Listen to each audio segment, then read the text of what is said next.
तो इलेक्ट्रॉन के लिए इलेक्ट्रॉन का एंगुलर मोमेंटम अबाउट न्यूक्लियस क्या बोला गया है, MVR, राइट। और MVR इक्वल टू कितना बोला गया है एवरीवन, 2π, करेक्ट। यहां तक समझ में आ गया। और ध्यान से देखिएगा,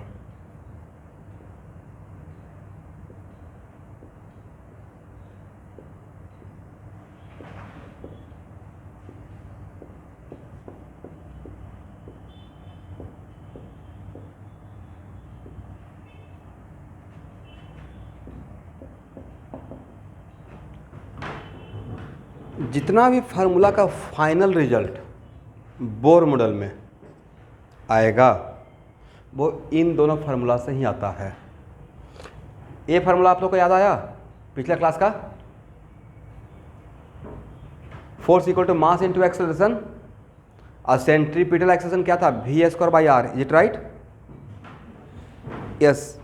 तो यहाँ से तो बहुत कुछ मैं बताया हूँ, बट एक्चुअल में जो कुछ भी बताए हैं तो काइनेटिक एनर्जी आया, काइनेटिक एनर्जी का फार्मूला, टोटल एनर्जी का फार्मूला, पोटेंशियल का फार्मूला, बट वो सारा एनर्जी, जैसे काइनेटिक एनर्जी आपको मैंने बताया था, अगर देखा जाए तो टोटल एनर्जी इलेक्ट्रॉन का कितना फार्मूला था sir, -1/8πε0r, is it right, ZE²। Kinetic energy था +1/8πε0r ZE², करेक्ट। और पोटेंशियल एनर्जी कितना नहीं, पोटेंशियल एनर्जी ये था, एक बार देख लीजिए।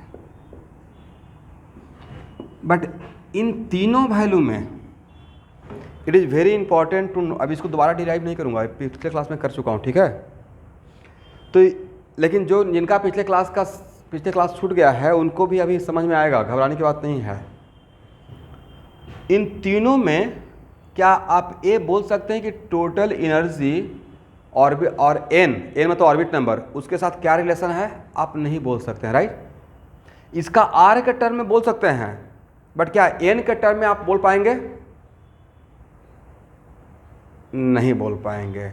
तो और मुझे एन के, सपोज कीजिए इसी में पूछा जाएगा कि टोटल एनर्जी का एन के साथ क्या रिलेशन है, तो आपको कोई आइडिया नहीं, आर के साथ रिलेशन पता है बट एन के साथ रिलेशन पता नहीं है, तो इस पूरे को इक्वेशन फर्स्ट नाम दीजिए, ठीक है। वहाँ तक हम लोग ये मेरा प्रीवियस क्लास का था काम किया हुआ।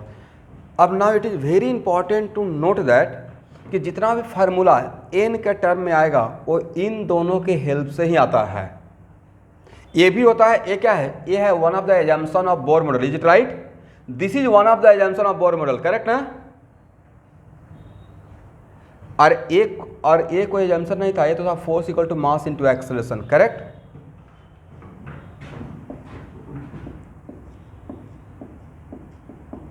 Squaring equation first and dividing by second,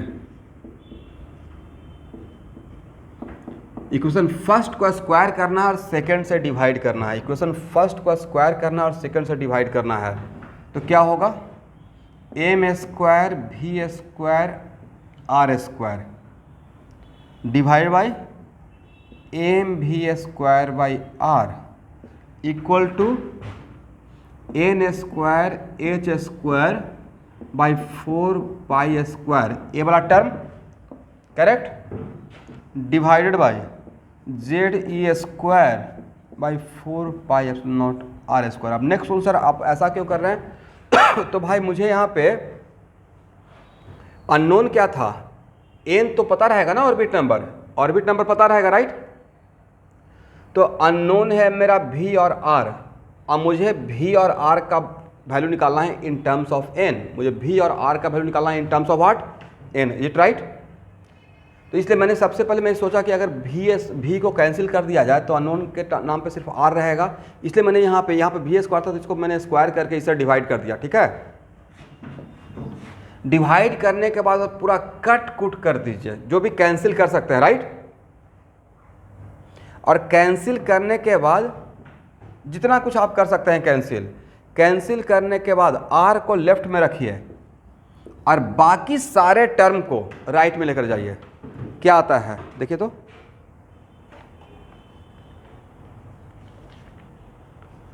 are को लेफ्ट में रखना है, बाकी सारे टर्म को राइट में लेकर जाना है।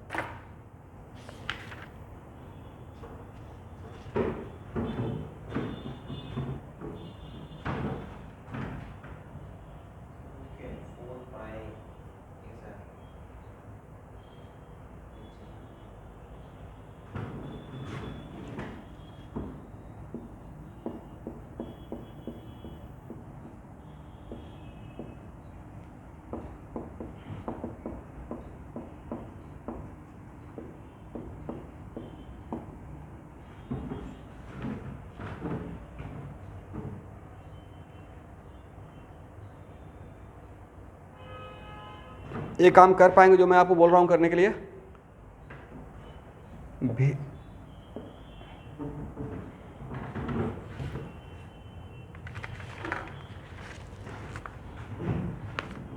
आर को लेफ्ट में रखना है, बाकी सारे टर्म को राइट में।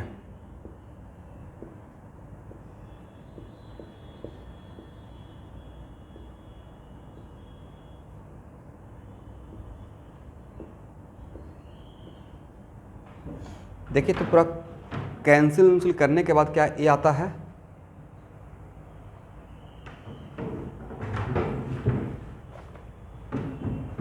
ध्यान से देख लीजिएगा।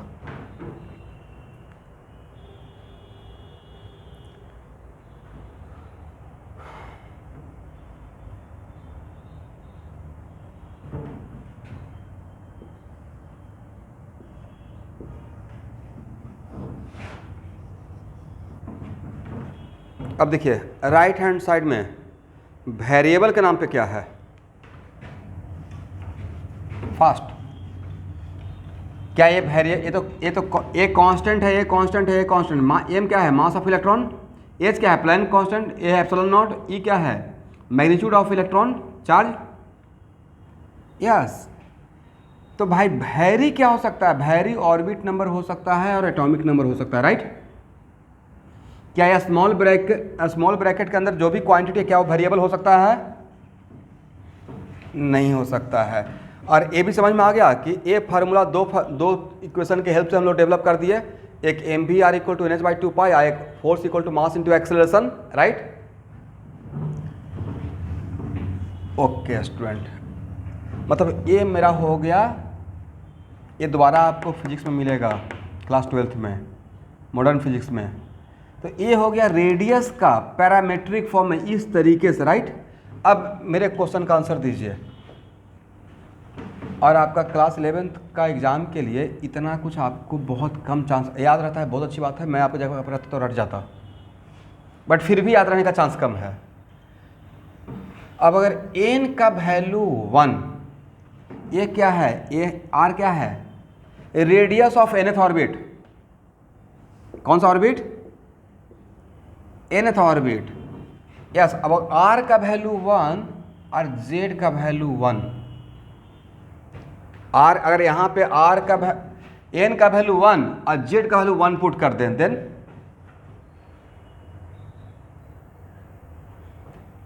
तब ये क्या हो जाएगा, ये वैल्यू 1 हो जाएगा, बचेगा तो ये ब्रैकेट ही ना। लेकिन z का वैल्यू 1 का मतलब हाइड्रोजन पे आ गए। z का वैल्यू 1 का मतलब हाइड्रोजन, और n का वैल्यू 1 मतलब first radius of first orbit of hydrogen, right. n का वैल्यू 1 और z का वैल्यू 1, इसका मतलब r इक्वल टू क्या हो जाएगा, एप्सिलॉन नॉट h स्क्वायर। इस कंडीशन के लिए पाई m e स्क्वायर, और इसी को मैं एक नाम दे रहा हूं r नॉट। क्या नाम दे रहे हैं, एक स्पेशल नाम दे दिए r नॉट। यस, फास्ट होने के लिए। इसको बोलेंगे radius of first orbit of कौन सा atom, hydrogen. Yes, but student ये तो रहेगा यस ए ब्रैकेट, राइट, और इसका वैल्यू होता है, अब देखिए अगर आपके पास टाइम रहेगा तो कैलकुलेट कर लीजिएगा, आपको सब कुछ का वैल्यू पता है, इसका वैल्यू दिया रहेगा। सर इसका वैल्यू कैसे दिया रहेगा, एसआई सिस्टम में ऐसे दिया रहेगा 1/4 पाई एप्सिलॉन का वैल्यू बताए थे ना, 9 × 10⁹ एसआई सिस्टम में। तो क्या यहाँ से एप्सिलॉन निकल जाएगा, क्या समस्या है भाई, नहीं निकलेगा, हो जाएगा। अब पाई का वैल्यू 3.14 पाई का वैल्यू, तो इसका मतलब ये पता है, आई एच का वैल्यू भी तो पता है आपको, प्लैंक कांस्टेंट, तो एच स्क्वायर कर लीजिएगा, पाई का वैल्यू पता है, और मास ऑफ इलेक्ट्रॉन भी पता है 9.31 × 10⁻31 kg एसआई सिस्टम में, और ई का वैल्यू भी पता है 1.6 × 10⁻19 कूलम। तो इतना आसान कैलकुलेशन आप करके जब फाइनल आइएगा, तो क्या आप कैलकुलेशन करना चाहते हैं या मेरे ऊपर ट्रस्ट कर लीजिएगा।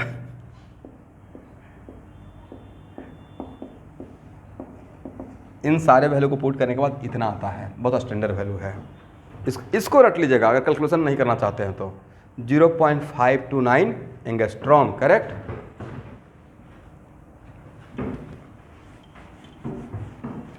लेकिन फिर भी तो सर डायरेक्ट, बट फिर भी मैं डेरिवेशन किया, इसका कोई मतलब रहा होगा, क्योंकि मेरे असाइनमेंट में ऐसा भी एक पैरामेट्रिक फॉर्म में ऑप्शन रहेगा, ठीक है।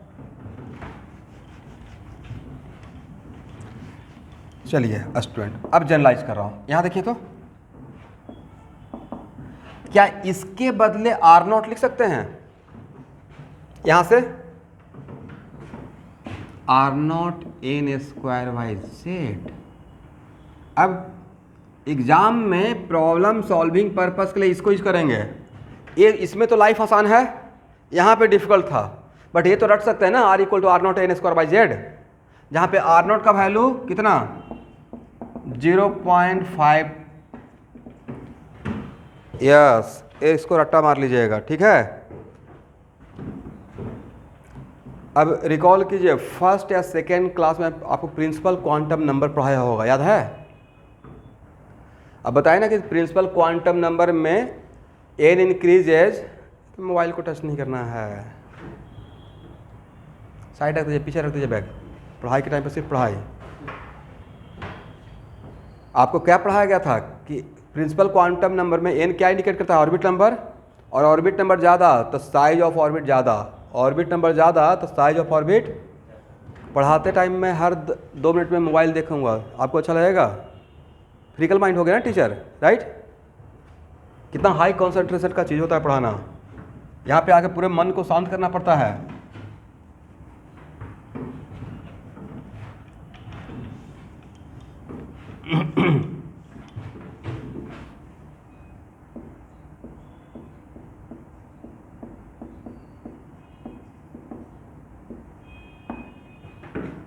अब यहाँ देखिए,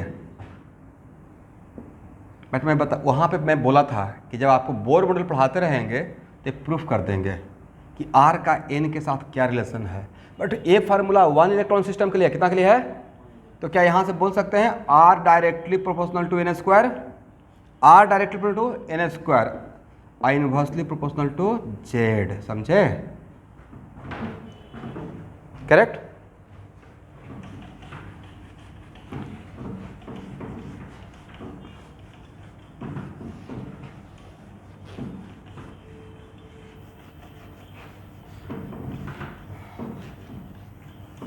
तो लास्ट में प्रॉब्लम सॉल्विंग पर्पस के लिए सारा फार्मूला को एक बार बोर्ड पे लिख दूंगा, उसको आप स्क्रीनशॉट लेकर लिख लीजिएगा, ठीक है, शॉर्ट नोट्स टाइप का। अब यहाँ देखिए, अब भाई ये अगर पढ़ा दिए, अब तब आपसे पूछ रहे हैं find out second orbit of helium plus, क्या नहीं बनेगा आपसे,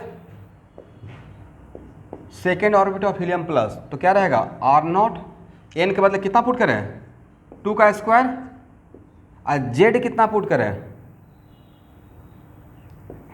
यस, तो कितना हो जाएगा 2r0, correct, this is answer.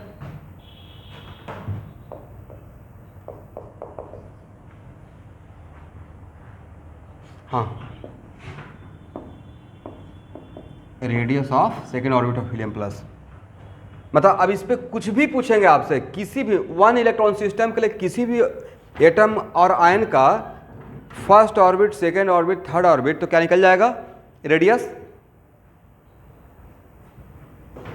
चलिए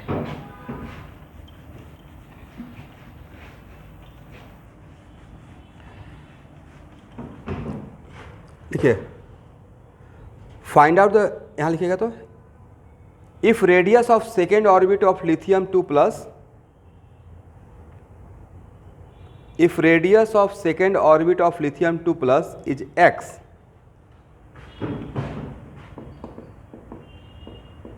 problem, if radius of second orbit of lithium 2 plus is x, correct, then find out the radius of, then find out the radius of helium plus, then find out the radius of first orbit of helium plus, then find out the radius of first orbit of helium plus in terms of x, in terms of x, correct ना।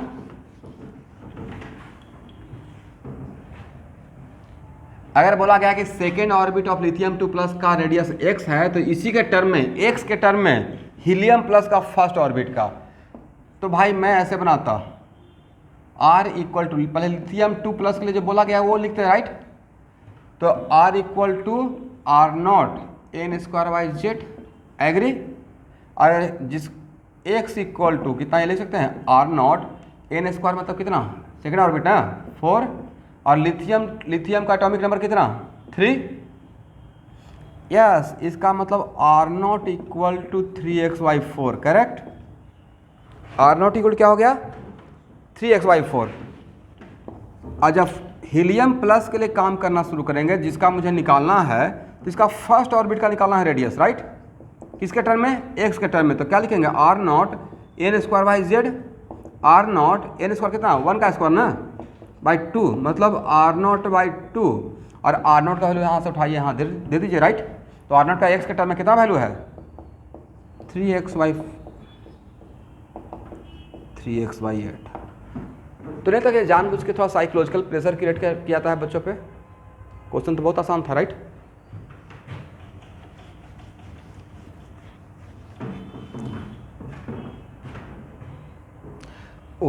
Yes वही रहता, लेकिन मैं बोला कि वो जितना भी वैल्यू है वो x है, तो मुझे x के टर्म में ही आंसर चाहिए, राइट। तो सॉल्व करने का तरीका क्या रहता कि r0 equal to this one, right, तो ये 3x/4 ही 0.529 है, करेक्ट। लिखिए next question, calculate the radius ratio of, first calculate the radius ratio of second orbit of helium plus and third orbit of beryllium 3 plus। किसका निकालना है, यहां देखिएगा R2 किसका, हीलियम प्लस का, और R3 किसका, बेरिलियम, कितना वैल्यू होगा। इस क्वेश्चन में एग्जाम में आपको टाइम 15 सेकंड दिया जाएगा, इससे ज़्यादा टाइम लेते हैं मतलब बहुत स्लो है। R0 इसके लिए कितना लिखेंगे 4/2, इज इट राइट, क्या डायरेक्ट लिख दें, क्या समस्या है भाई, बोला तो कीजिए। और R0 कितना लिखें 3 का स्क्वायर बाई 4, R0 कैंसिल, कितना हो जाएगा 8/9, ओके ठीक है ना। अब देखिए इसमें मैं टाइम अब ज़्यादा वेस्ट नहीं करूँगा, अब आपसे पूछते रहेंगे कि लिथियम 2+ का 5th ऑर्बिट का निकालिए, तो अब तो फार्मूला आपके सामने है।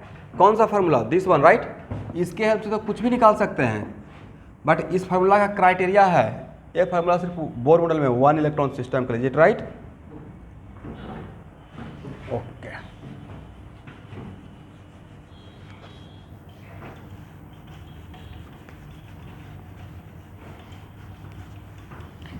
इसको हटाया जाए।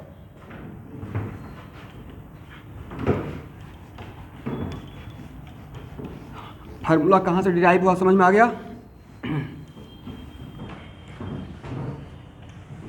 ओके स्टूडेंट, अब यहाँ देखिए,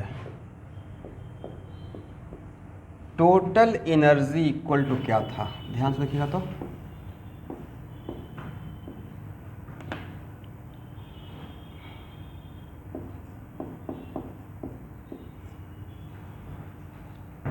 अब बताइए, बट ये टोटल एनर्जी किसके टर्म में? In terms of R, yes. But sir मुझे चाहिए total energy in terms of radius, right.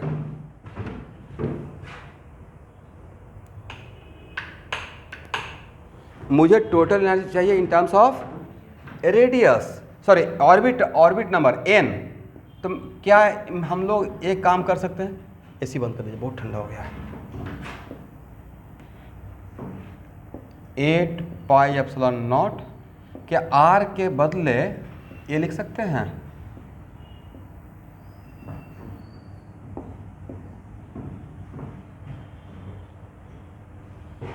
ये r के बदले इतना मैंने पुट कर दिया।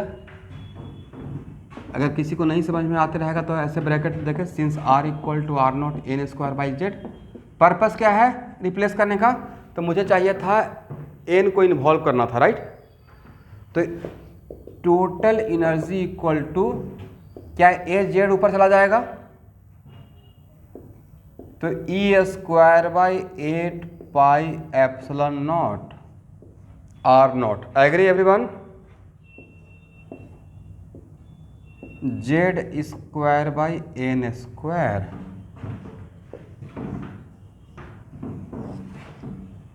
ब्रैकेट के अंदर जो भी है वो कांस्टेंट क्वांटिटी है, ध्यान से देख लीजिए।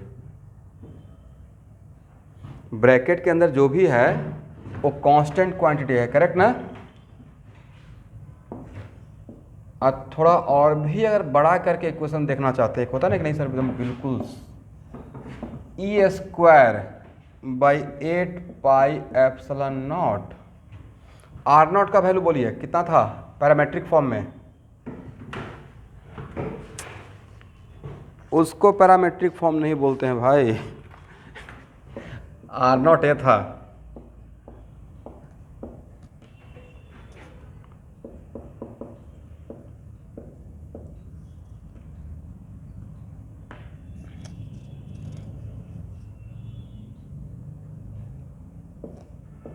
शायद ये था ना आर नॉट।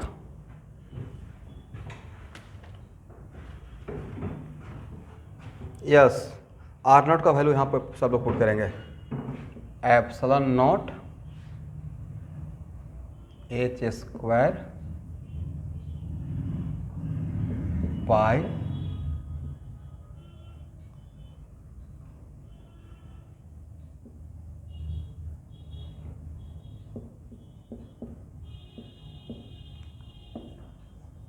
मैंने एक किसके बदले पुट कर दिया, देखिए तो यही था ना आर नॉट।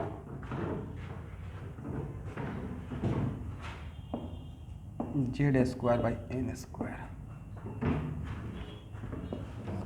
आप लोग इतना बड़ा इक्वेशन देख कर डर तो नहीं रहे हैं? उपाय भी नहीं है।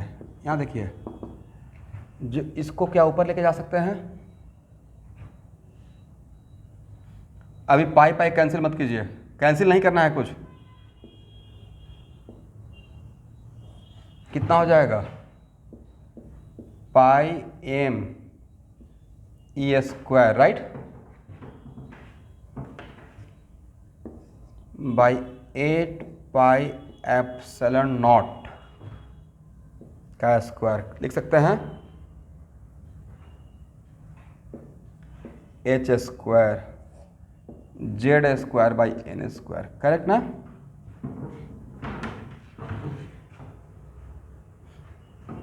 Yes e to the power 4 हो जाएगा, बट इसमें ई टू द पावर 4 में ई टू द पावर 4 हो जाएगा ना एवरीवन। डोनाल्ड, क्या ई टू द पावर 4 को ई स्क्वायर लिख सकते हैं? ये आपको पता है कि ई टू द पावर 4 में ई स्क्वायर इलेक्ट्रॉन के बदले आया है और ई स्क्वायर प्रोटॉन के बदले। जहां से डेरिवेशन स्टार्ट किए हैं ई टू द पावर 4 में, जहां से हम लोग डेरिवेशन स्टार्ट किए हैं, तो क्या या तो पोटेंशियल एनर्जी नहीं ना तो फोर्स ऑफ दो इलेक्ट्रॉन और प्रोटॉन न्यूक्लियस के बीच में अट्रैक्शन, राइट भाई। यहां से ही तो स्टार्ट हुआ सारा फार्मूला। 1/4 पाई0 Z E square by r square, right. इसमें ई स्क्वायर क्या इलेक्ट्रॉन के बदले सिर्फ था या जेड ई इंटू ई था? तो वहां पे जो ई टू द पावर 4 है उसमें क्या ई स्क्वायर इलेक्ट्रॉन के बदले है और ई स्क्वायर प्रोटॉन के चार्ज के बदले है, इज इट राइट? तो सर इस बात में इतना एम्फेसाइज करने का रिक्वायरमेंट क्या है? ई टू द पावर 4 है तो है, रिक्वायरमेंट है। ये बात मैं अगर यहाँ पे बोल रहा हूँ तो समटाइम्स एग्जामिनर को मान लेते हैं, नीट में तो कभी ऐसा नहीं आएगा, लेकिन अगर आप बोल दिया जाए कि इलेक्ट्रॉन का charge, let us suppose electron का चार्ज जो अभी चार्ज लिया गया उसका जस्ट डबल हो जाता, कितना होता? जस्ट डबल, तब फार्मूला पे क्या इफेक्ट पड़ेगा? तो इलेक्ट्रॉन का चार्ज जस्ट डबल हो जाता तो कुछ स्टूडेंट क्या करते हैं, ई के पावर 4 में 2e कर देते हैं, करेक्ट, और 2e के पावर 4 कर देते हैं, एग्री ना? रॉन्ग हो जाता है। क्वेश्चन में मैं सेट किया एकदम डेप्थ में कि इलेक्ट्रॉन का, प्रोटॉन का नहीं बोला, इलेक्ट्रॉन का चार्ज जस्ट डबल, तो इलेक्ट्रॉन जो ई के पावर 4 है उसमें ई स्क्वायर इलेक्ट्रॉन के बदले, ई स्क्वायर प्रोटॉन के बदले है, राइट। यहाँ पे बात आ जाता है, ठीक है, इसलिए मैंने ये बात बोल रहा था, यहाँ पे डिस्कस कर रहा था। आप लोग समझे मैंने क्या बोल दिया? ये ओके, चलिए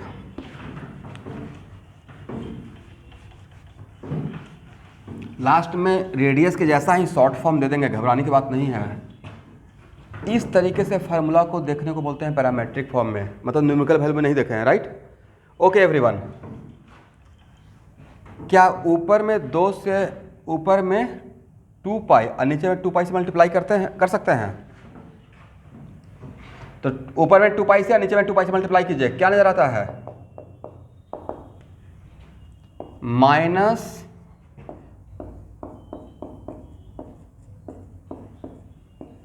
और नीचे कितना हो जाएगा? 16 pi square epsilon square H square, agree, Z square by N square, correct ना?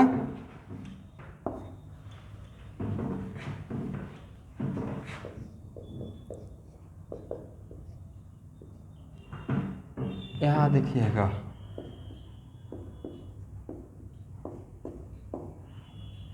इसका स्क्वायर कीजिएगा तो कितना आएगा? 1/4 पाई0 का स्क्वायर होल स्क्वायर।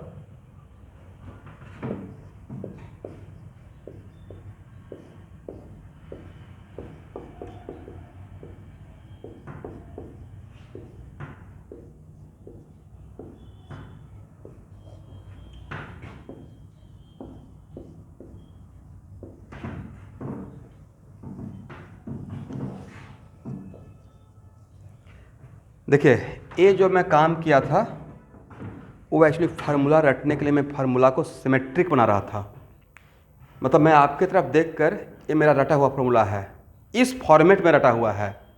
-1/4 पाई0 का whole square 2 pi square M E to the power 4 by H square Z square by N square, यही है ना।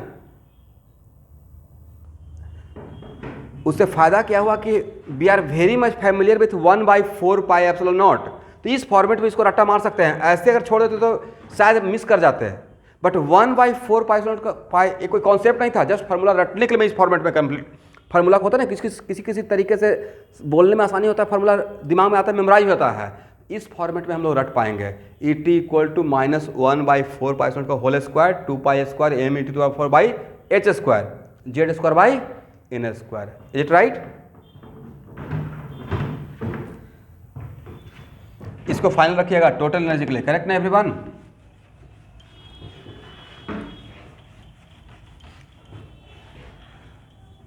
अगर रट जाते हैं तो बहुत बढ़िया बात है। जैसे मेरा तो नाम रटा हुआ है, मैं आपकी तरफ देख कर कभी भी नॉट आज के क्लास में, आज से 20 दिन के बाद ही पूछिएगा तो मैं यही बोलूँगा, -1/4 का whole square 2 square M E to the power 4/h square into Z square by N square. Is it right? तो मुझे लगता है कि आपको भी रट्टा मारना चाहिए। कभी कभी डायरेक्ट ये फॉर्मेट अगर नहीं पता रहेगा तो क्वेश्चन छूट जाएगा एडवांस लेवल का, बड़ा लेवल का क्वेश्चन, ठीक है। बाकी आसान लेवल का क्वेश्चन के तो अभी लाइफ आसान हो जाएगा। यहाँ तक आ गए? ओके एवरीवन, मिडिल ब्रैकेट के अंदर जो भी है उसमें कोई भी वेरिएबल है inside the middle bracket? All are constant, right. और यहाँ देखिए 1/4 पाई, 1 मिनट रुकना है, अब रुकिए 2 मिनट। 1/4 पाई एसआई सिस्टम में, कौन सा सिस्टम? एसआई सिस्टम में। और अगर मैं यहाँ देखिएगा 1/4 पाई एप्सिलॉन नॉट का तो वैल्यू आप बता सकते हैं 9 × 10⁹ पाई का वैल्यू भी आपको रटा हुआ है तो पाई स्क्वायर निकल जाएगा। एम का वैल्यू पता ही है 9.31 × 10⁻31 kg। और ई का वैल्यू भी पता है, राइट, 1.6 × 10⁻19। तो ई के पावर 4 कर लीजिएगा। एच का वैल्यू पता है कितना, 6.626 था ना, या 625 × 10⁻34 जूल सेकेंड। इसका स्क्वायर कर लेंगे तो by doing this easy calculation, इस आसान सा कैलकुलेशन करने के बाद वैल्यू तो निकाल पाएंगे। आसान कैलकुलेशन नहीं है, मजाक कर रहा था। इसमें 45 मिनट्स आपको लग जाएगा, बट फिर भी मैं आपकी जगह पर होता तो एक बार चेक करता, और नहीं चेक करना चाहते तो मेरे पर ट्रस्ट कीजिए, वही बेटर रहेगा। लेकिन फार्मूला रटिएगा, फार्मूला रटने में मेरे ऊपर ट्रस्ट मत कीजिएगा, फार्मूला तो आप ही को रटना पड़ेगा। तो अगर z का वैल्यू 1 और n का वैल्यू 1, कितना, z का वैल्यू 1 और n का वैल्यू 1, तो टोटल एनर्जी किसका आएगा और कहाँ का आएगा? ये टोटल एनर्जी किसका है सर? ये टोटल एनर्जी इलेक्ट्रॉन का है, नॉट हाइड्रोजन, इलेक्ट्रॉन का टोटल एनर्जी है, right. This is the total energy of electron inside the atom, right, for 1 electron system. तो अगर z का वैल्यू 1 और n का वैल्यू 1, तो यहाँ बोलेंगे total energy of electron in first orbit of hydrogen atom. z का वैल्यू 1 मतलब we are talking about hydrogen atom, is it right. और इसको मैं नाम दे रहा हूं E0। क्या नाम दे रहे हैं? E0, correct. तो कितना वैल्यू आ जाएगा? 1/4 पाई एप्सिलॉन नॉट का 2-4 बार आप लोग को भी बोलना चाहिए, तभी तो रटिएगा। 2 pi square M E to the power 4/h square, is it right, यही बचेगा ना। और स्टूडेंट इस वैल्यू को अगर जूल में निकालेंगे, और कोई भी वैल्यू जूल में निकलेगा तो क्या उसको इलेक्ट्रॉन वोल्ट में कन्वर्ट कर लेंगे इस मेथड से। 1 इलेक्ट्रॉन वोल्ट के लिए इतना जूल होता था, राइट। तो यहाँ पे सारा वैल्यू अगर एसआई सिस्टम में पुट करेंगे तो जो वैल्यू जूल में आएगा, और एनसीईआरटी में बोर मॉडल में जूल के टर्म में दिया हुआ है, ठीक है, देख लीजिएगा। इलेक्ट्रॉन वोल्ट के टर्म में भी दिया हुआ है और जूल के टर्म में भी दिया हुआ है, कैलकुलेट करके, ठीक है ना एवरीवन। बट इस पूरे वैल्यू को जूल में मैं निकाला और उसको इलेक्ट्रॉन वोल्ट में कन्वर्ट कर दिया। कितना? जूल में कैसे क्यों निकाला? क्योंकि सारा वैल्यू को एसआई सिस्टम में पुट किए होंगे, और सारे वैल्यू को अगर एसआई सिस्टम में पुट करेंगे और लास्टली एनर्जी का वैल्यू के लिए एसआई सिस्टम में पुट कर रहे हैं, तो अगर फार्मूला का यूनिट एंड डायमेंशन का रूल है कि किसी भी फार्मूला में सारे वैल्यू अगर एसआई सिस्टम में पुट करेंगे तो एनर्जी भी क्या आएगा? एसआई सिस्टम में ही आएगा, जूल में। और फिर मैंने जूल को किस में कन्वर्ट कर दिया? उस मेथड के हेल्प से इलेक्ट्रॉन वोल्ट में। तब इसका वैल्यू आता है -13.6 electron volt, is it right. कितना आएगा एवरीवन? यस। और उसके बाद अगर किसी को ट्रस्ट नहीं है तो आप घर पे बैठ के कैलकुलेट करते रहिए, कैलकुलेट कीजिए, जूल में निकालिए और उसको कन्वर्ट कर लीजिएगा इलेक्ट्रॉन वोल्ट में, ठीक है एवरीवन। इसका मतलब -13 इस पूरे ब्रैकेट का वैल्यू है -13.6 न्यूमेरिकल वैल्यू है 13.6 और माइनस तो ये लगा हुआ, राइट। तो चलिए अब आप लोग का लाइफ आसान करते हैं, बट ए फॉर्म भी याद रखना है, जिसमें मैं स्टार लगा रहा हूँ मतलब वो आपका शॉर्ट नोट्स में रहना चाहिए, ठीक है। लेकिन सर फर्स्ट टर्म का या इस एग्ज़ाम हॉल में फास्ट होने के लिए कुछ उपाय अगर मिल जाता है, उपाय ये है टोटल एनर्जी इक्वल टू, क्या इसके बदले पुट कर सकते हैं 13.6 EV। यस, देखिए आप लोग का लाइफ आसान हो गया। Z²/n², ये वैल्यू तो कभी वेरिएबल रहेगा या तो कांस्टेंट का वैल्यू निकाले है ना, लेकिन अगर 13.6 लिखते हैं, यहाँ देखिएगा 13.6 है, इसका तो ये ईवी में दिया हूँ, बट समटाइम्स ऑब्जेक्टिव के ऑप्शन में या स्कूल का एग्जाम जो होता था उसमें एनर्जी ऑफ इलेक्ट्रॉन जूल में निकालने के लिए आता था, तो अगर ईवी में निकाल लीजिएगा तो जूल में कन्वर्ट नहीं कर लेंगे वहाँ से, ठीक है। प्रॉब्लम सॉल्विंग पर्पस के लिए है, ये फार्मूला तो पक्का रट लीजिएगा, बहुत स्टैंडर्ड है वैल्यू है 13.6, राइट। तो total energy of electron equal to minus 13.6 Z²/n² EV, is it right. Yes, तो यहाँ पे अब बताना है n increases, what about total energy,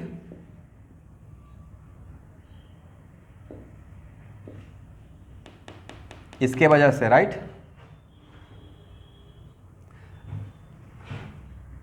-2 बड़ा या -4 बड़ा,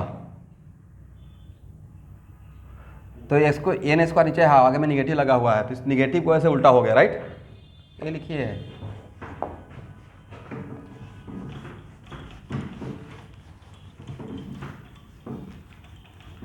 तो स्कूल के एग्जाम के लिए शायद मैं डायरेक्ट यही लिखा होगा, राइट।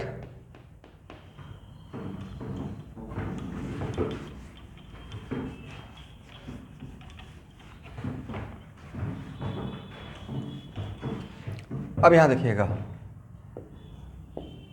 लेकिन ऐसा पूछेंगे तो तब यस, तो क्या पूछा जा रहा है वो ध्यान से रखना, टोटल एनर्जी पूछ रहा है या टोटल एनर्जी का मैग्नीट्यूड पूछ रहे हैं ऑब्जेक्ट ऑप्शन में, राइट। अब यहाँ देखिएगा इस क्वेश्चन के हेल्प से क्या किस वन इलेक्ट्रॉन से total energy of electron in Bohr model only depends on principal quantum number, right. Is it depend on azimuthal quantum number, यहाँ पे एल का वैल्यू है, इसलिए one electron system Bohr model में energy of electron only depends on orbit number, right, and value of Z, correct, and value of, अब मान लेते हैं कि यहां पे ही अगर आपसे पूछेंगे टोटल एनर्जी ऑफ इलेक्ट्रॉन, लिखिए total energy of electron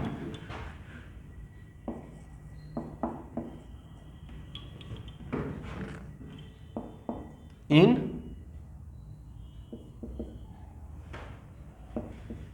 second orbit of helium plus, कितना होगा आंसर, ये 10 सेकंड का क्वेश्चन है। तो sir total energy of electron के लिए क्या करेंगे, -13.6 इंटू Z²/n², नहीं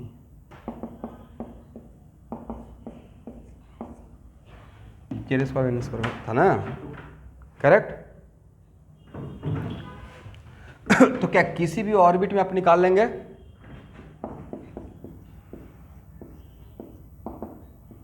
देखिए find out total energy of electron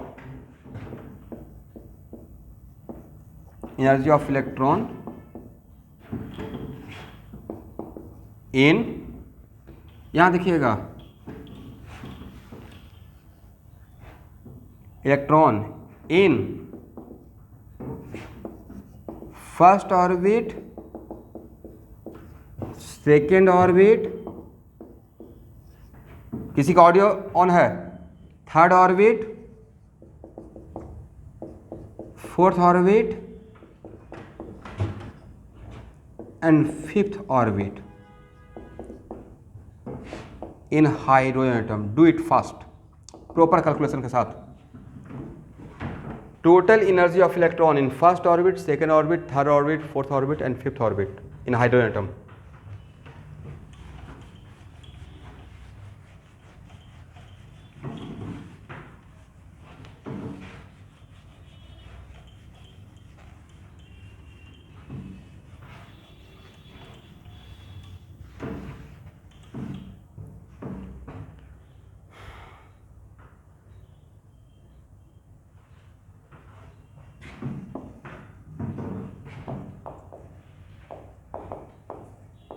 किसके लिए काम कर रहे हैं?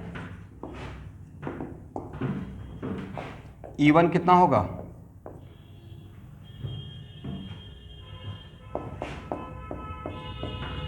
E2 कितना होगा?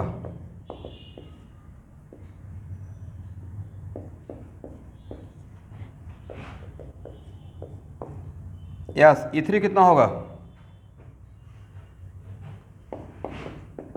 5 1, यही आया है।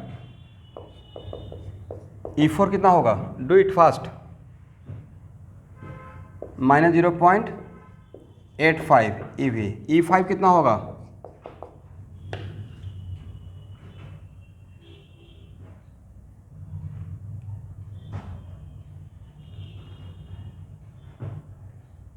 जल्दी से बोलना है। -0.544 EV हो गया ना? ओके। इस एग्जाम्पल को प्रॉब्लम टाइप थ्योरी कर लीजिएगा, कुछ समझाने के लिए मैं क्वेश्चन दिया था, ठीक है। ये तो हो गया। कौन सा फार्मूला लगा रहे हैं? ये सब कैलकुलेट, एक मिनट, ये सब कैलकुलेट करने के लिए यही फार्मूला लगा रहे हैं, याद है? करेक्ट। और हाइड्रोजन के लिए क्या हो जाएगा? 1 का स्क्वायर। अब बाकी first orbit, second orbit, third orbit and, तो पहला क्वेश्चन तो बन गया एवरीवन। इसी में सेकेंड क्वेश्चन ये है, मुझे ये चाहिए E2 minus E1, E3 minus E2, इसी का E4 माइनस E3। सबसे एकदम फास्ट बताते रहिए, जल्दी से डिफरेंस करके बताइए।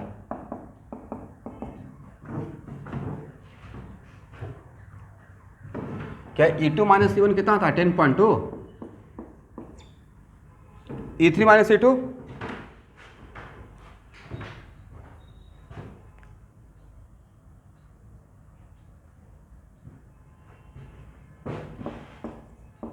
Very good. और E4 माइनस E3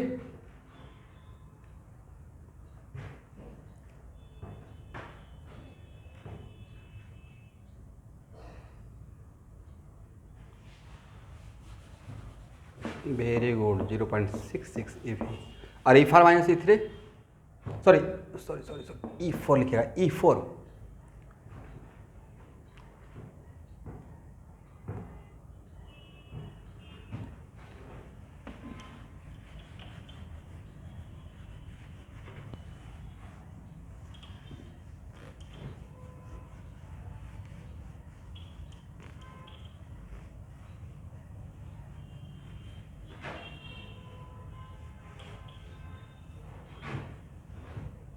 कितना?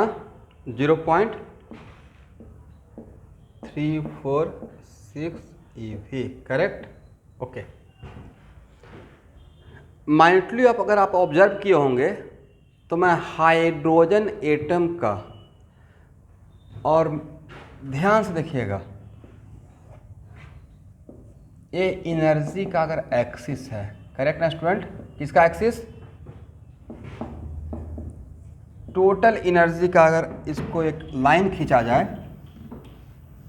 तो सबसे कम एनर्जी किसका था? E1, E2, E3, E4, E5 में E1 का था। उसके बाद सेकेंड स्मॉलेस्ट E2 भाई, राइट। उसके बाद थर्ड, उसके बाद E4,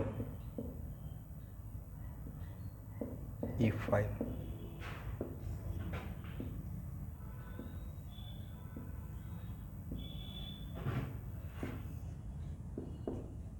ये मैं कोई रैंडम काम नहीं कर रहा हूँ।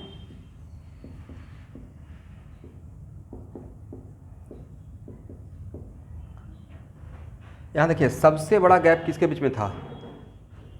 एक मिनट, मैं आपको एनालाइज करके दिखा रहा हूँ। मैंने जो यहाँ पे निकाला है वो क्या है, energy difference between two continuous orbit, right.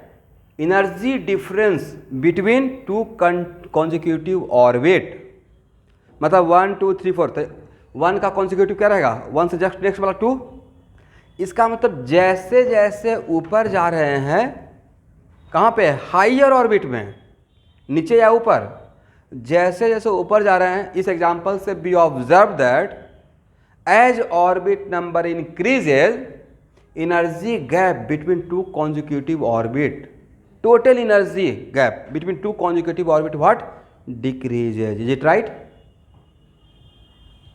यहाँ देखिए ना सब, 1 और 2 का डिफरेंस 10.2 है, बट 2 और 3 का डिफरेंस 1.9 है, बहुत कम हो गया। और 4 और 3 का और भी कम हो गया, और 5 और 4 का उससे भी कम हो गया, करेक्ट। तो इस प्रॉब्लम से मैंने आपको क्या सिखाने की कोशिश किया, मैं इस प्रॉब्लम से आपको सिखाने को, लिखिए तो एक line, observation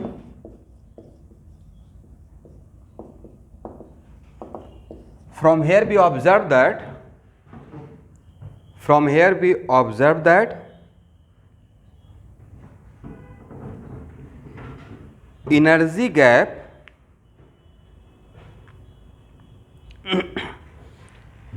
between two consecutive orbit, energy gap between two consecutive orbit decreases as orbit number increases,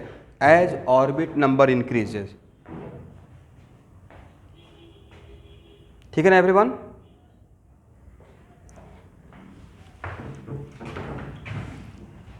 इसको हम लोग एनर्जी लेवल डायग्राम जब पढ़ेंगे तो वहाँ पे यूज़ करेंगे, ठीक है। फिर वहाँ पे एक क्वेश्चन का आंसर यहाँ पे ही दे दिया कि 1 और 2 के बीच में एनर्जी गैप ज़्यादा रखे, इसके बीच में थोड़ा कम रखे, फिर कम करते जा रहे हैं, राइट। तो ये एक्चुअल में ऐसा ही होता है, ठीक है।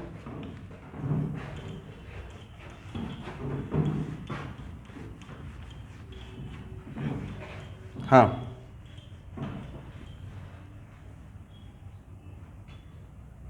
घटता ही जाएगा और लास्ट में जाके एकदम ओवरलैप करना स्टार्ट हो जाएगा, ठीक है।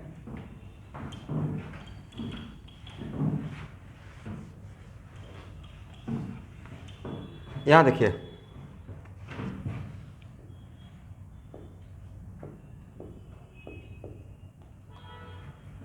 काइनेटिक एनर्जी और टोटल एनर्जी में क्या रिलेशन था।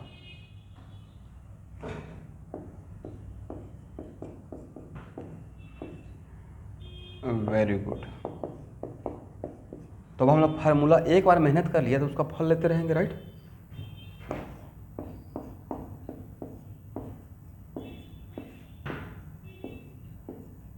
यही था ना टोटल एनर्जी का फार्मूला। इसका मतलब kinetic energy in nth orbit के लिए डायरेक्ट क्या आप इसका यूज कर सकते हैं सर? बिल्कुल कर सकते हैं, करेक्ट ना। यस। और पोटेंशियल एनर्जी और टोटल एनर्जी में क्या रिलेशन था?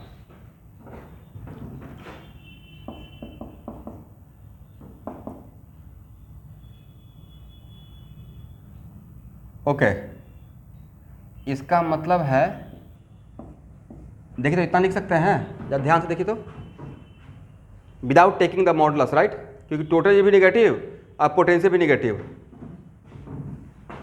क्या समस्या है भाई?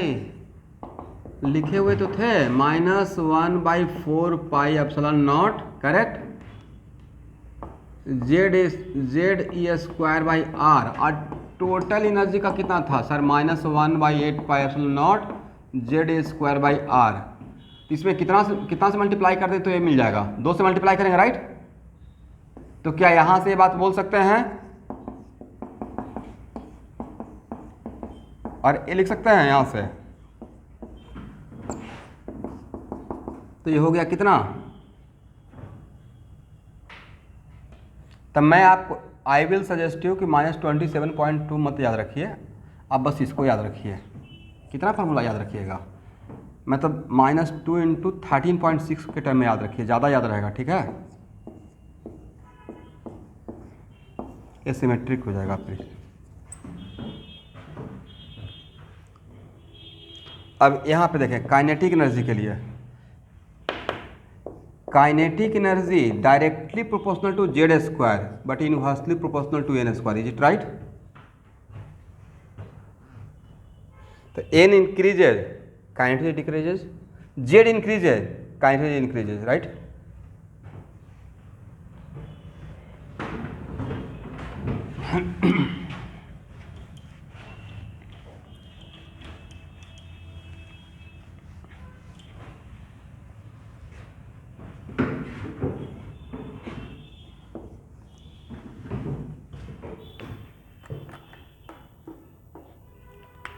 ठीक है,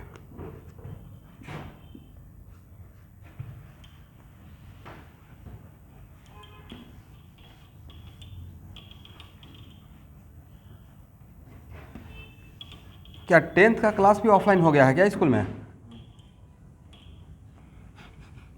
तो भाई आप लोग कौन सा वही मैं सोच रहा हूँ कि आप, वही सोच रहा हूँ कि आप लोग नहीं कौन सा पाप किए हैं कि आप लोगों का नहीं हो रहा है। 10th भी हो गया, 12th भी हो गया, शायद क्राउड नहीं बढ़ाना चाह रहे हैं।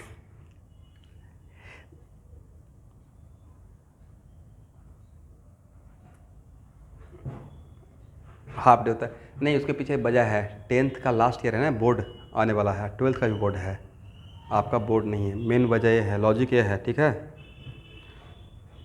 बट उनका 10th का बोर्ड के लास्ट में बहुत सारा प्रैक्टिकल चाहे कुछ कुछ करना रहता है, एक्टिविटी जो स्कूल में चाहिए होता है, इस वजह से ऐसा हो रहा है। जैसे 11th का ऑफलाइन होगा सेंटर पे आ जाइएगा, ठीक है।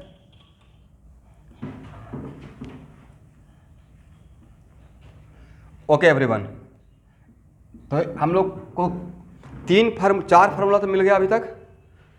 कौन कौन सा? R equal to R naught N square by Z, radius वाला।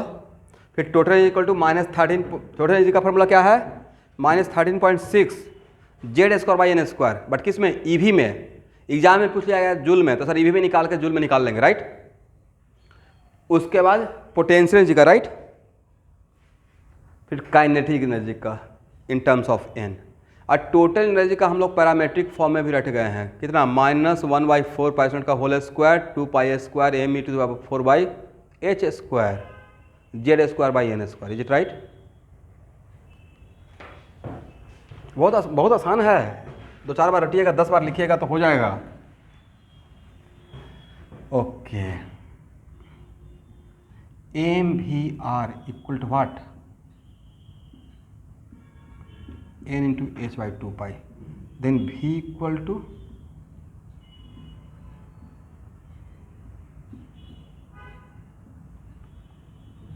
करेक्ट ना? एग्री? अब तब क्वेश्चन में पूछा हुआ है, एक क्वेश्चन है कि which of the following are correct, v directly proportional to n, पहला ऑप्शन। ये मैं प्रॉब्लम इस पर सेट कर रहा हूँ, v inversely proportional to n, और v n स्क्वायर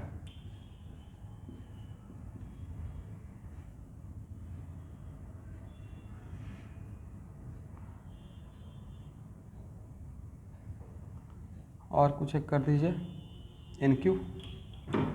कौन सा ऑप्शन करेक्ट है?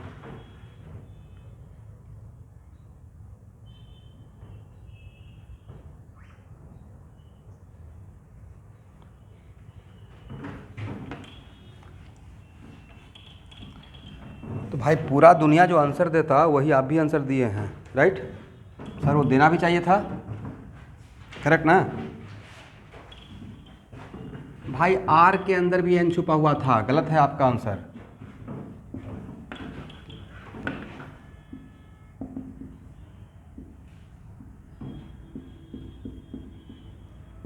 आर के बदले करेक्ट है एवरीवन?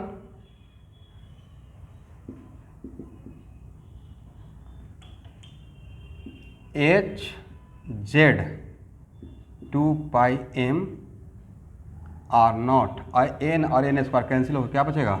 N, right?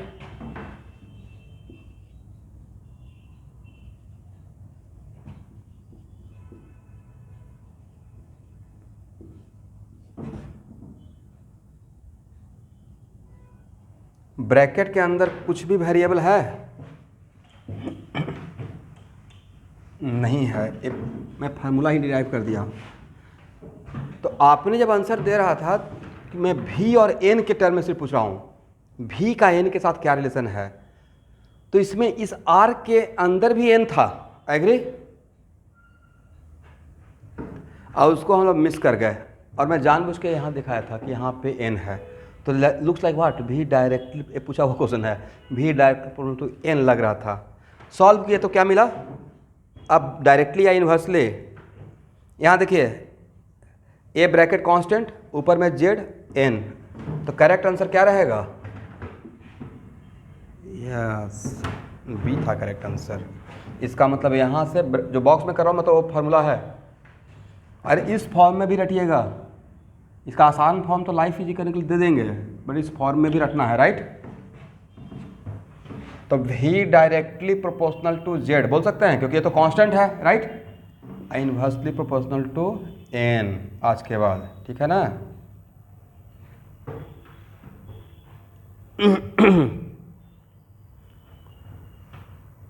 हो गया यहां तक? जेड का वैल्यू 1 और एन का वैल्यू 1, तो भी निकालना है, तो उस भी को क्या बोलिएगा? ये भी किसका भी? This is the V of what? This is the speed of electron, यहाँ पे this is the speed of electron in nth orbit, right?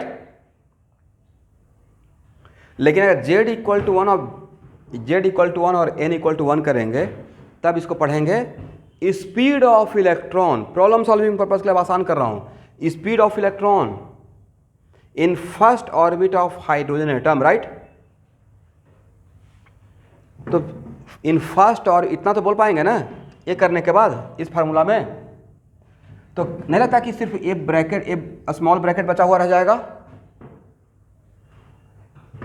1 by one कितना बचेगा? ए स्मॉल ब्रैकेट। तो भाई इसके अंदर जो है वो कांस्टेंट ही है, इसका वैल्यू तो आप घर पे निकाल सकते हैं, और सारे वैल्यू को अगर एसआई सिस्टम में वैल्यू पुट करेंगे, एच का वैल्यू पता है सबको, ऑनलाइन स्टूडेंट पता है ना? पाई भी पता है, एम भी पता है, और आर नॉट भी पता है, एवरीथिंग इज नोन, राइट? तो यहाँ पे करेंगे तो ये आएगा, इसको हम लोग नाम दे रहे हैं भी नॉट, ये आएगा 2, बहुत स्टैंडर्ड वैल्यू है, इसको रट जाइएगा, 2.18 इंटू 10⁶ मीटर पर सेकेंड। और ये भी नॉट है क्या?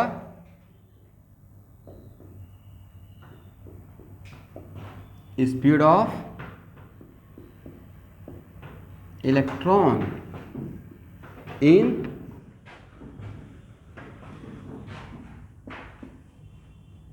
First orbit of hydrogen atom, correct? तो for problem solving purpose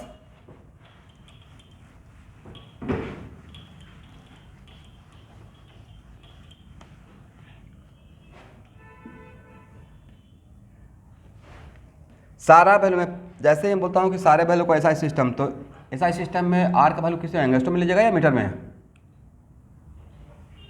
then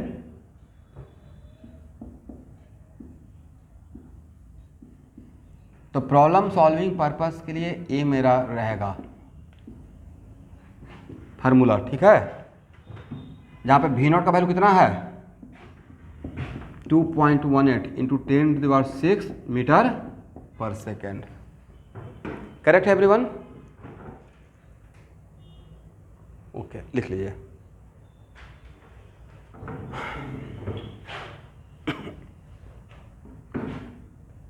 हो जाएगा ना? ओके,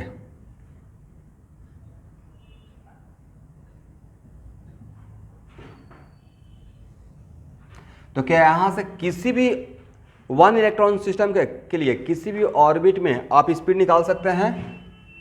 मान लेते हैं इस पे एक एग्जांपल दे दिया, फाइंड स्पीड ऑफ इलेक्ट्रॉन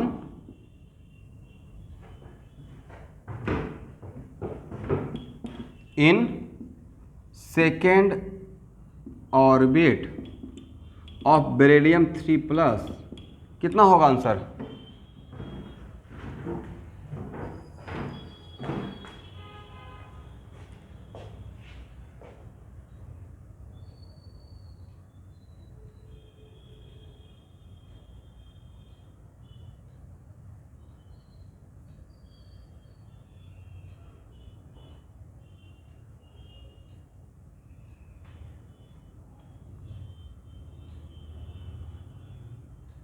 कितना होगा?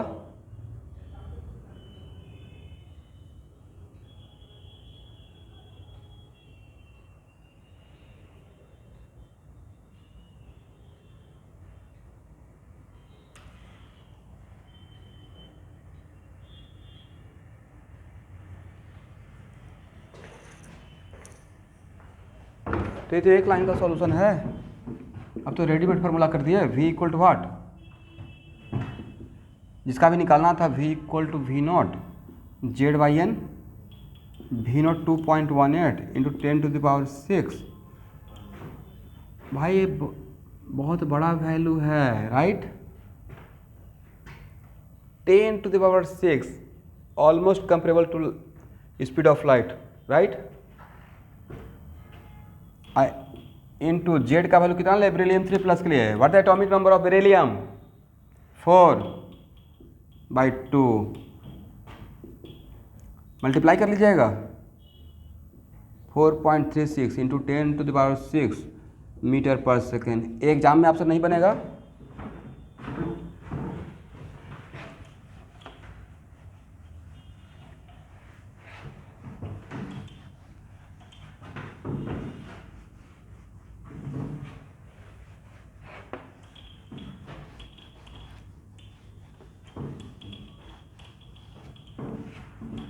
यहाँ देखिए,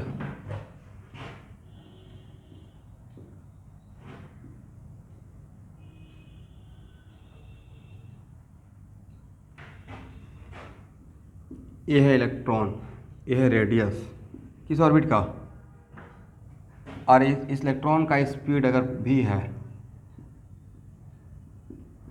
2πr, ये किसका डिस्टेंस? Sir 1 complete revolution. ये है length of periphery, length of circumference, right? और डिवाइड बाई v, इसको क्या बोलेंगे? इसको बोलते हैं टाइम पीरियड ऑफ रिवॉल्यूशन। क्या पढ़ते हैं एवरीवन? लिखिए,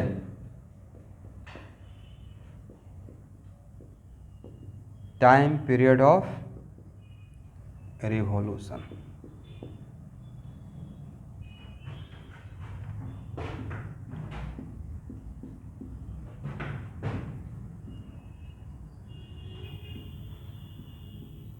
क्या r के बदले इतना लिख सकते हैं?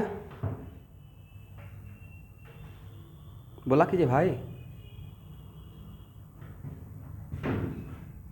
अब v के बदले ये लिख सकते हैं Z/n,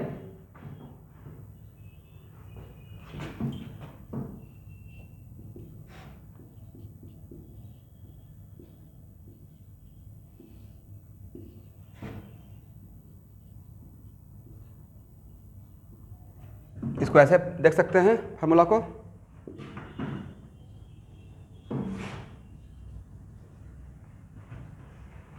यस, ब्रैकेट को ध्यान से देखिए, तो ब्रैकेट के अंदर क्या है? कांस्टेंट नहीं है, अब कांस्टेंट से भी थोड़ा ऊपर उठिए। 2πr0 क्या है? This is the length of circumference of first orbit of hydrogen, right? अब v0 क्या था? Speed of electron in first orbit of hydrogen, right?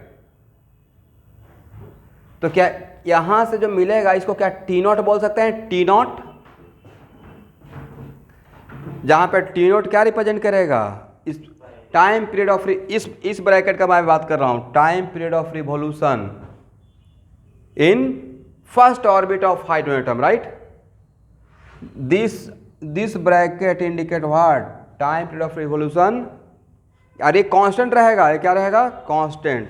तो इसी फार्मूला को ऐसे देख सकते हैं, T equal to T naught N Q by Z square,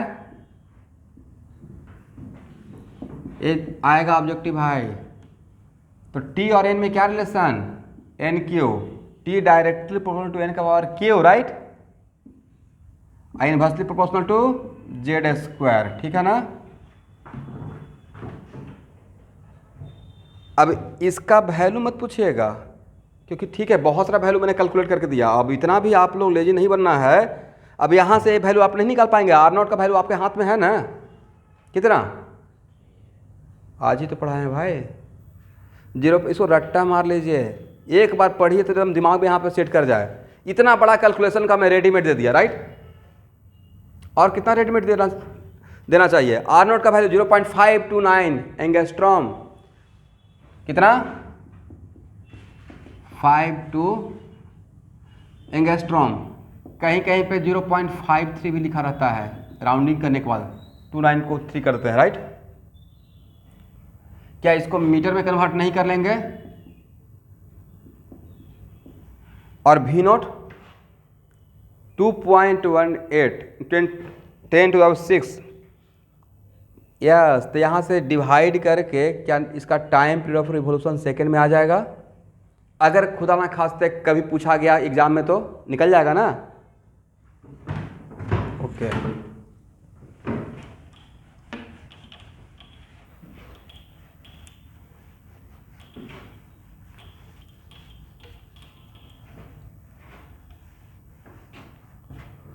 okay everyone,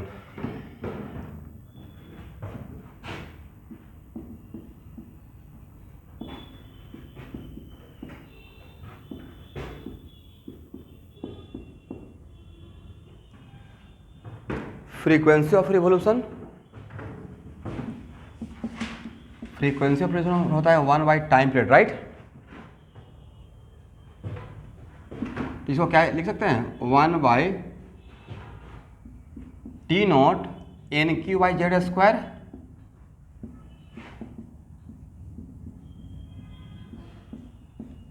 Z square by N Q, agree everyone.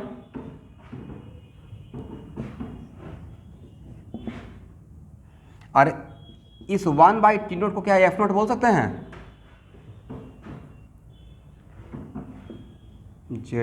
Z square by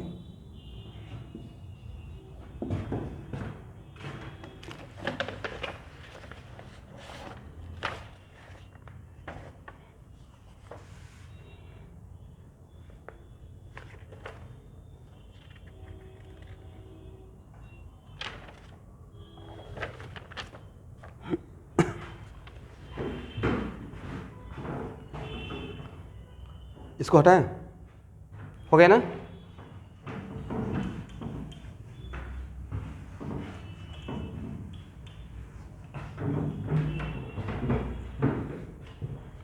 सब जो भी क्वेश्चन दे रहा हूँ आपका क्लास असाइनमेंट में क्वेश्चन होगा, लेकिन फिर भी मैं बोल दे रहा हूँ। देखिए, radius of 2 orbits, problem,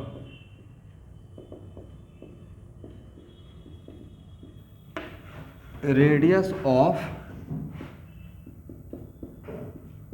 2 orbits in hydrogen like atom, hydrogen like atom मतलब 1 electron system, right. Hydrogen like sample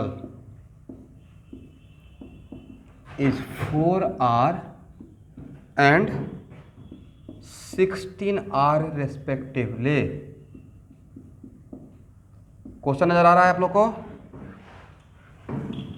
okay.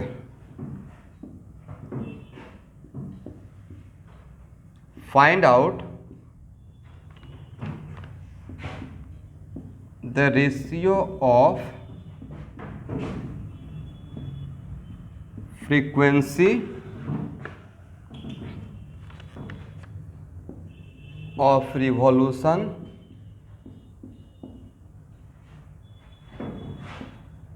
Of electron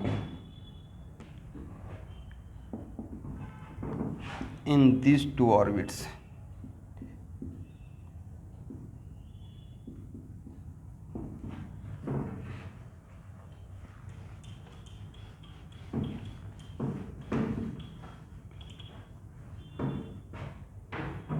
solve कीजिए फास्ट।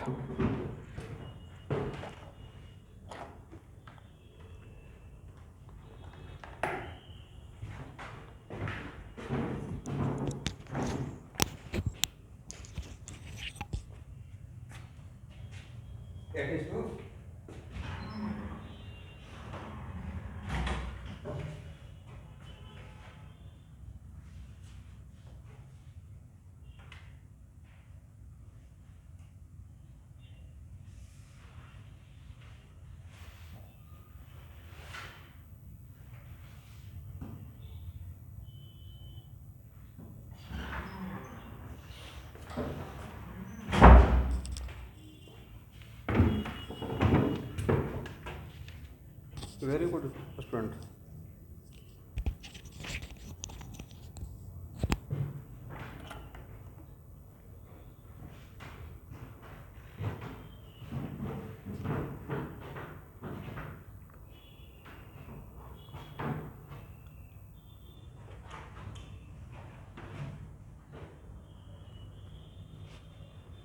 बाकी लोग का आंसर आ गया?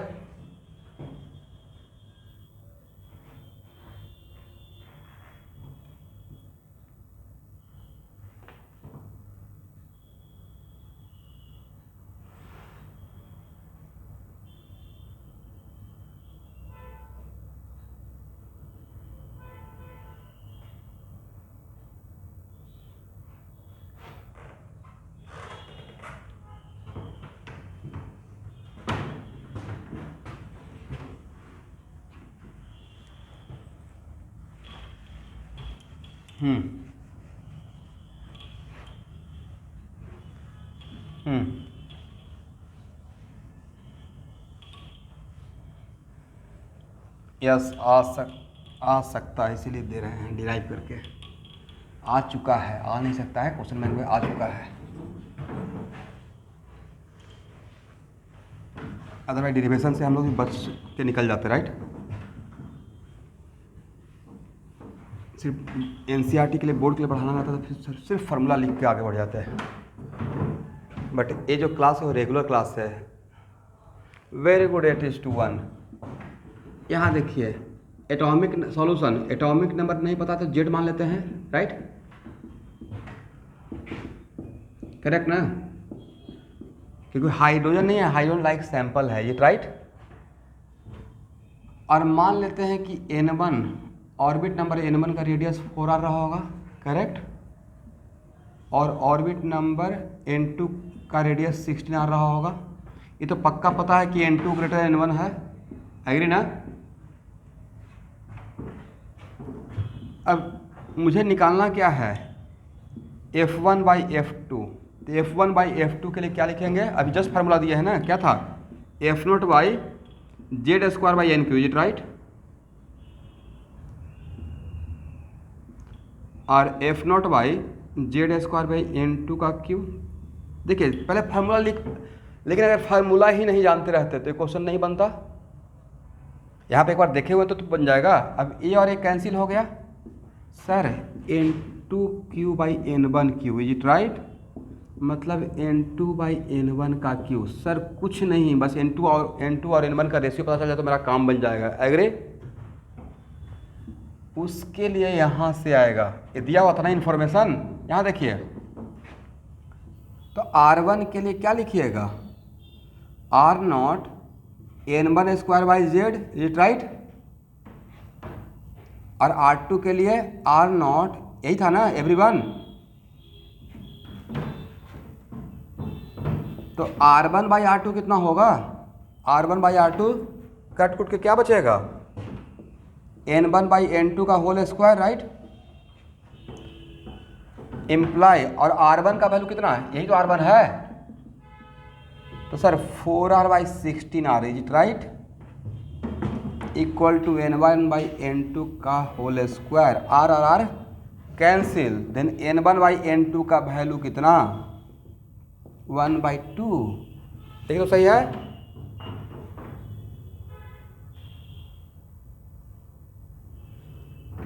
तो n1/n2 का वैल्यू हाफ है, तो n2/n1 मुझे चाहिए क्या था, n1/n2 या n2/n1।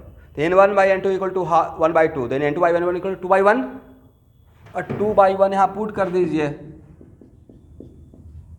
8:1। समझ गए। ठीक है ना।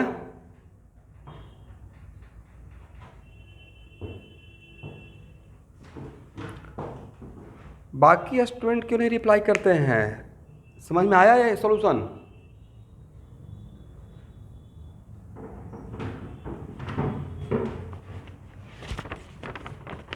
चलिए लिखिए क्लास असाइनमेंट, इतना ट्यूसडे से पहले सब ट्राई नहीं करके बना कर रखना है। एक्सरसाइज 1 क्लास असाइनमेंट का नोट कीजिए, तो आप लोग को याद नहीं रहेगा। क्लास असाइनमेंट का एक्सरसाइज 1 का क्वेश्चन नंबर 1 लिखते जाइएगा। 1 2 3 4 5 6 7 8 9 10 11 12 13 14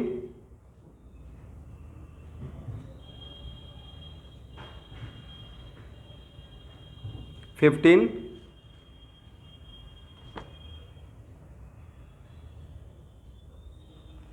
16 17 18 19 20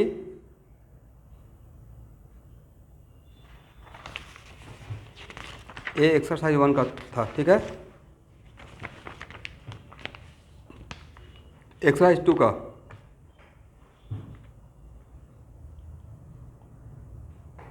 आप लोग सुन पा रहे हैं मुझे।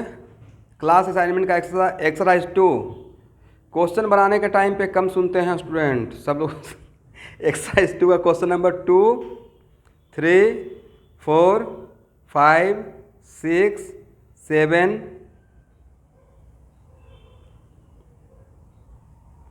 8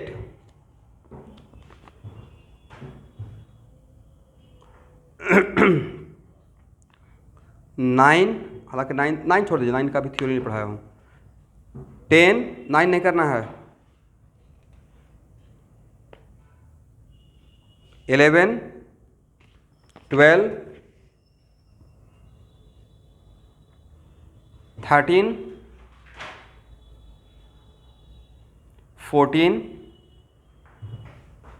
15 16 17 18 19 20 21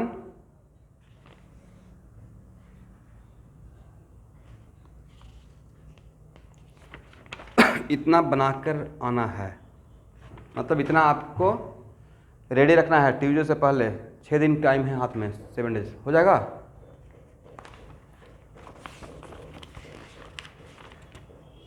ठीक है,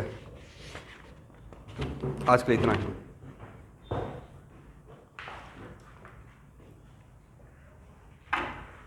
एक मिनट, इसको स्ट्रिक्टली बना के रखना है, चाहे जो भी हो जाए, कुछ भी स्कूल का एग्ज़ाम हो या कुछ भी हो। ठीक है।